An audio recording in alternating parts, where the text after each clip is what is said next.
Hey yo, what's up mga katropa? This is Gerald Pinuya and welcome back to my channel, and don't forget to subscribe and click notification bell to get notified. And for today's vlog mga katropa, meron po akong gustong share sa inyo about sa remittance po na ginagamit ko sa pagpapadala ng pera sa Pilipinas, sa pamilya ko po sa Pilipinas. Yun, kasi may nagtanong po si katropang John Acosta. Ayan. Shoutout sa iyo katropa, no? Magandang tanong yan at magandang content at topic para may share ko din po sa inyo kung ano pong ginagamit kong remittance o application para magpadala po ng pera sa Pilipinas. Okay? Dito mga tropa, hindi po ako sponsor nito hindi po ako sponsor, pero highly recommended ko siya kasi based po sa experience ko, swabing-swabe lang talaga siya at gusto ko yung transaction at gusto ko yung servisyo nila. Kaya ayun, na-recommend ko din sila. Kung gusto nyo gamitin nasa inyo din kung anong gusto nyo gamitin. Dito mga tropa, meron po akong 3 remittances na pwede nyo pong gamitin. Yung una, yung Remitly. Tapos yung pangalawa, ito po yung World Remit. Yung pangatlo, yung Kabayan Remit. Dito po ako napapadala sa Kabayan Remit. Yun. Mula una hanggang ngayon, nung dumating po kami dito sa Quebec, Canada, hanggang ngayon po, ito na po yung ginagamit ko para magpadala ng pera sa Pilipinas. Yun. Bakit? Ba't dito na ako nagpapadala? Ba't di ako padala dun sa dalawa? Sa Remitly tsaka sa World Remit. Una-una mga tropa, nagandahan ako sa process o sa transaction sa servisyo nila. Tapos accurate lahat. Ayun, kasi pag ganun po kasi naranasan ko, parang gusto ko na dun lagi magpadala, ganyan. Siyempre maganda po yung na-experience ko, di ba? Tapos mga tropa, hindi lang yan. Mas mataas po yung palitan niya kumpara po sa dalawa, sa Remitly at sa World Remit. Tapos, yung transaction, yung process, mabilis din, okay din. Ito pa mga tropa, last week, buti, meron po akong savings, nagpadala na po ako agad sa pamilya ko sa Pilipinas. Tumaas po yung palitan ng 42.70. Di ba? Ang taas. Pag nagpapadala ako mga tropa, wala pang 1,000 siguro. Mga 850, mga ganun siguro yun. Tapos, ang kinakaltas lang sa akin, yung transaction fee o remittance fee, nasa 4.99 lang. Mga ganun. Kaya gusto ko po talagang dito na lang ako magpadala sa Kabayan Remit. Wala po ako naging problema sa pag-receive po ng pera ng pamilya ko. Wala. Talagang swabe lang siya. Hindi naman siya agad-agad na-receive, pero hindi siya tumatagal talaga. Hindi siya tumatagal. Kaya sabi ko, okay na to. Mataas na palitan. Okay din yung tagal ng pag-receive ng pamilya ko sa pera pinadala ko. Tapos, based dun sa nakausap ko dun sa Kabayan Remit, ang bait nila, sobra. Talagang magalang din. Okay din. Basta magpa-register kami, okay, mabilis. Tapos, tatawagan ka talaga nila. Kapag hindi pa na-confirm, yun, i-update ka nila. Kaya sabi ko, dito na ako magpapadala lagi kasi maganda yung servisyo nila. Tapos, okay talaga. Tapos mga tropa, dun sa World Remit, ang pagkakaalam ko, eto mga tropa, hindi ko lang alam kung lahat ganito. Sabi po kasi ng katrabaho namin mga tropa na gumagamit po dun sa World Remit, wala daw pong remittance fee. Hindi ko alam kung paano sila kumikita, no? Ewan ko kung lahat ba ganun, na lahat ng gumagamit ba ng World Remit, walang transaction fee. Hindi ko lang alam mga tropa, no? Pero kung ikukumpara po yung palitan, mas mataas po talaga ang palitan sa Kabayan Remit. Pero hindi ko pa po na-try yung World Remit kung wala nga talaga siyang charge o remittance fee. Hindi ko po alam. Pero sabi po kasi ng katrabaho ko na medyo matagal na din, wala daw. Hindi ko nga po alam kung paano sila kumikita. Di ba? Kung walang remittance fee. Yun naman pong Remitly, meron silang remittance fee din. Meron din sila syempre. Yun. Tapos, basta mas pinili ko po si Kabayan Remit para gamitin para mapadala po ng pera sa Pilipinas. Tapos ito mga tropa, kung gusto niyo pong gamitin ang Kabayan Remit, ilalagay ko po dyan yung link ko sa description box para agad niya din po makita yung Kabayan Remit kung gusto niya pong gamitin. Kung ikukumpara po mga tropa yung remittance sa yung ginagamit ko sa Japan, yung 7 Bank, tapos tsaka dito sa Kabayan Remit, kung ikukumpara ko sila, yung transaction pareho lang. Online. Basta meron kang wifi sa kahit saan ka pumunta, kahit sa Pilipinas ka pa, pwede ka po makapag-send ng pera.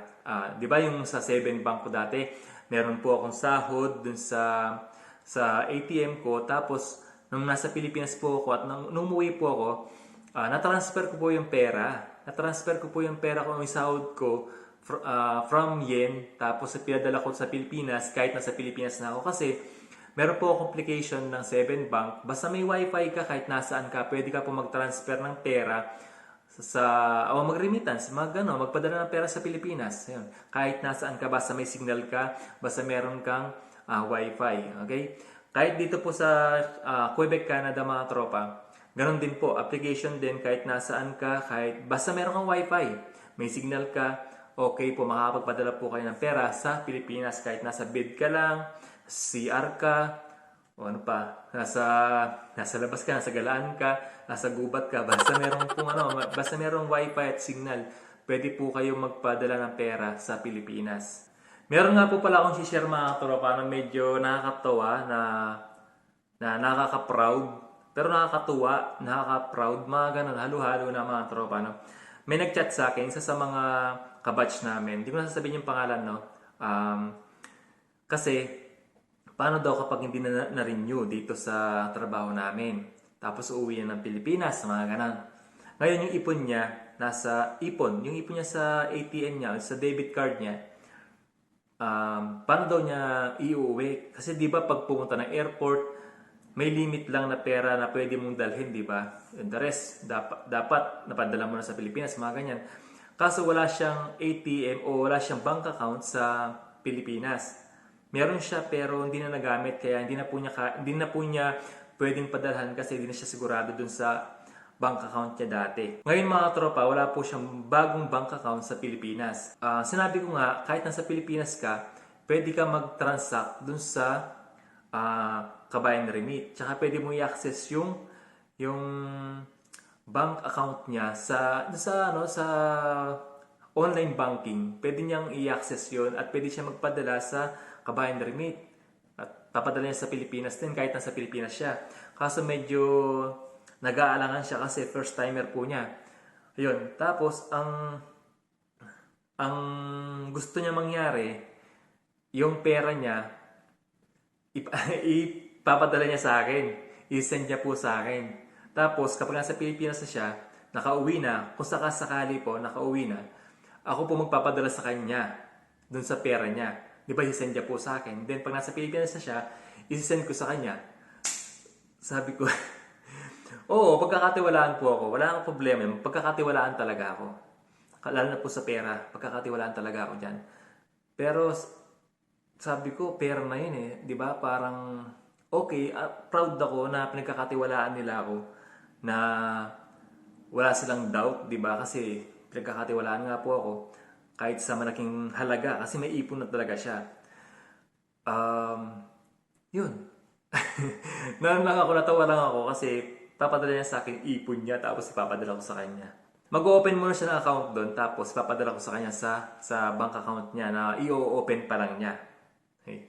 Kaya natuwa ako, nakaka-proud na nakakatuwa na ano nangyari? Pati papadala sa akin yung ipon. Di ba, privacy kasi yun mga tropa kasi siyempre, sahod mo yun, privacy mo yan. Pero siyempre, nakakatuwa at nakaka-proud kasi pinagkakatiwalaan tayo sa ganyang bagay. Okay? Pero, siyempre, hindi pa rin mawawala sa isip ko na baka mamaya may magka-problema sa transaction, sa pagpapadala po ng pera sa Pilipinas. Tapos, siyempre, ako magpapadala, baka magka-problema. Tapos, siyempre, sa akin pa din yung sisi, di ba? Yun lang iniisip ko. Pero, nakakatuwa pa din at pinagkakatiwalaan po tayo sa ganung bagay. Yun. Ewan ko lang kung ano yung magiging final no, sa decision niya. Hindi pa naman siya uuwi. Matagal pa naman. Mayroon pa yata siyang 1 year pa. Mga ganon. Yun. Natuwa lang ako kasi pinagkakatiwalaan tayo. Di ba? Sa ganung halaga. Malaki yung hipon niya. Malaki-laki din. Pero sabi ko sa kanya, huwag na siyang umuwi. Kung hindi kayo marirenew dito, kasi marami pang pwedeng mangyari, huwag ka nang umuwi. Kung hindi ka marirenew dyan, lumipat ka ng ibang company. Para mas malaki pa maiipon mo. Binata pa kasi. Yun. Tsaka first timer talaga niya. Yun yung sabi ko sa kanya. Pero pag na-renew ka, tuloy-tuloy mo lang yan. Tapos, kung magbakasyon ka, mag-open ka ng account mo sa Pilipinas, may account ka na doon, magbakasyon ka muna, pag na-renew ka, di ba? Ayun. Yun po sinabi ko sa kanya. Kasi wala pa naman kaming kung marirenew o hindi, di ba? Senior ko lang mga tropa kasi nakakatuwa kasi pinagkakatiwalaan po tayo sa ganung bagay. Ayun mga tropa, yan po ang ginagamit kong remittance, ang Kabayan Remit. Tsaka yung kasamaan ko si Arnold, tsaka yung si parang Jomar. Yan din po ginagamit nila. Yung isa naman na kasamahan namin, Remitly po ang ginagamit. Pero nag-switch na siya sa Kabayan Remit kasi po kinumpara po talaga namin yung palitan. Medyo malaki-laki din po kasi ang difference kaya ayun, lumipat na siya. Nung last sahod namin yata yun, nagpadala siya sa Kabayan Remit na, hindi na po sa Remitly. Hindi ko sinisiraan ng Remitly ha. Pwede po kayong gumamit ng Remitly, World Remit, tsaka Kabayan Remit. Kayo na pong bahala magtingin-tingin. Siyempre kung saan yung malaki ang palitan, dun tayo, di ba? Tapos kung saan tayo makakatipid, kung saan tayo pwedeng malaki yung may padala, dun po tayo, tama po. Okay. Yung tatlo lang po kasi alam ko yung Kabayan Remit, tsaka yung Remitly, tsaka yung World Remit. Kayo na pong bahala. Pero sa akin po kasi Kabayan Remit po ang ginagamit ko. Sabi ko nga maganda po. Para sa akin maganda po kasi yung sa akin, yung process, yung system nila, okay, walang delay. Tapos, ang babait din nila kasi nakausap din namin yung mga staff nila. Tapos, ano pa ba? Yung palitan ang taas. Tapos, yung remittance fee ang baba lang. Yun mga tropa, yan po ang sagot ko sa tanong po ni katropang John Acosta. Okay, sana po may nakuha po kayong idea.